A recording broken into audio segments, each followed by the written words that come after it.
Hey everybody, this is Julio of Echale Porras Productions, and today we're going to be showing you guys how to make some birria in an Instant Pot.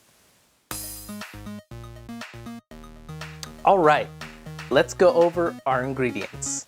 Now birria is not too hard to make, it just takes a bit of prep work and then you let your meat marinate and you're pretty much golden. So we're using some chuck tender roast and some chuck pot roast. We're gonna be using New Mexico Chiles, California Chiles, and some pasilla ancho chiles. Some onion, some red pepper flake, some caldo de pollo, some salt, some garlic powder, some sazon, and some bay leaves, or laurel. So what we're gonna do is take 4 Californias, 4 New Mexicos, 2 anchos, and we're gonna go ahead, put that in a pot and get them boiling so we can rehydrate them. In that pot, we're also gonna be putting some bay leaf and our caldo de pollo.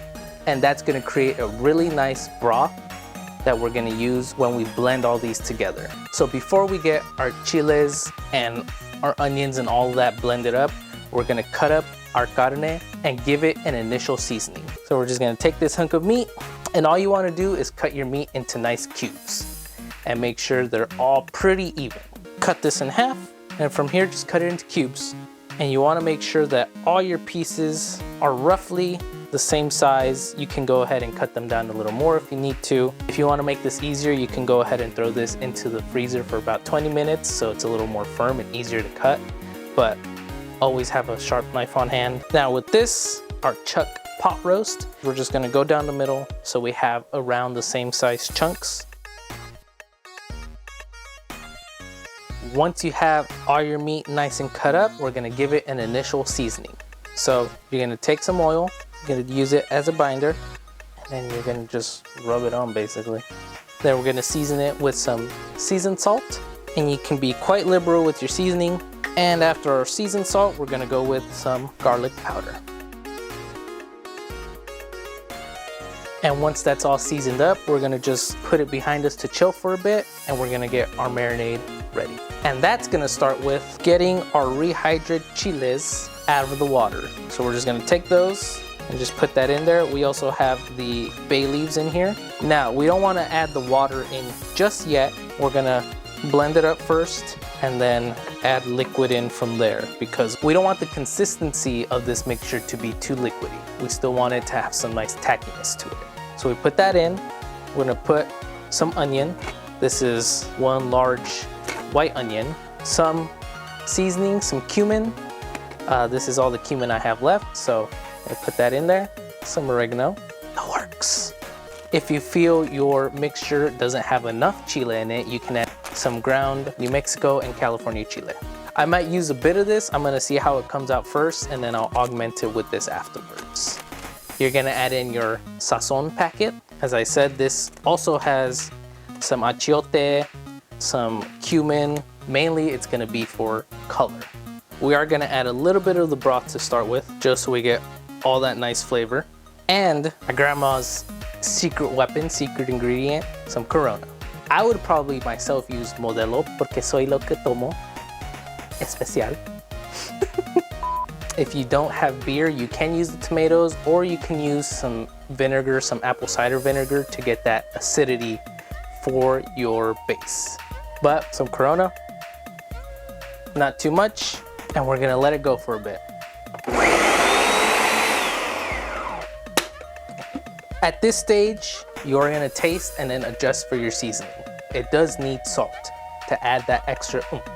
And we will be putting our ground chiles in. One thing I forgot earlier, which good thing I remember now, garlic. Don't forget your garlic. Let's let that go again. So what we're gonna do is we're gonna take this and combine it with our carne in a big bowl and just let it sit for a couple hours, preferably overnight.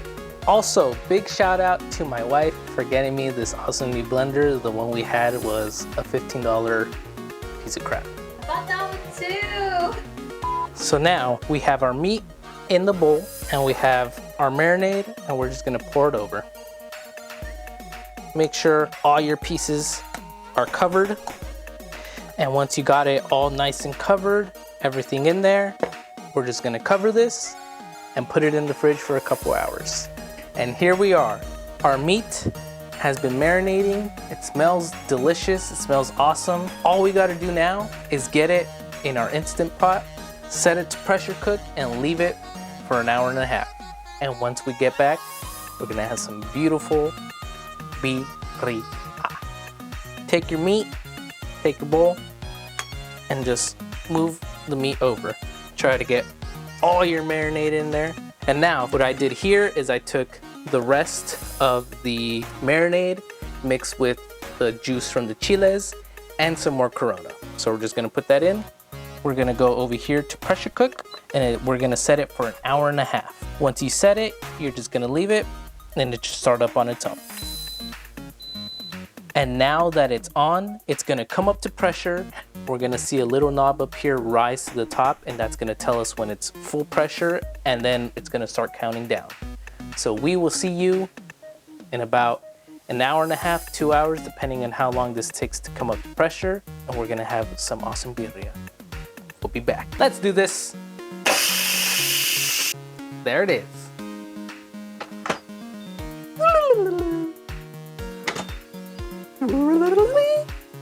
There you have it. Awesome birria. You can eat it as is. You can eat it in tacos, quesadillas, which we're gonna make some birria tacos. Quesa Birria Tacos, whatever you wanna call them. First, we're gonna go the dip and get it in there. Then you're gonna follow it up with some birria, some queso oaxaca, oaxaca cheese, and a bit of onion and cilantro, which at this point is mainly onion. You're gonna bring this up over top and continue to cook it until the cheese melts. Gorgeous. Boom. And here we have it. Birria tacos with some consomme on the side. It's time to try this out.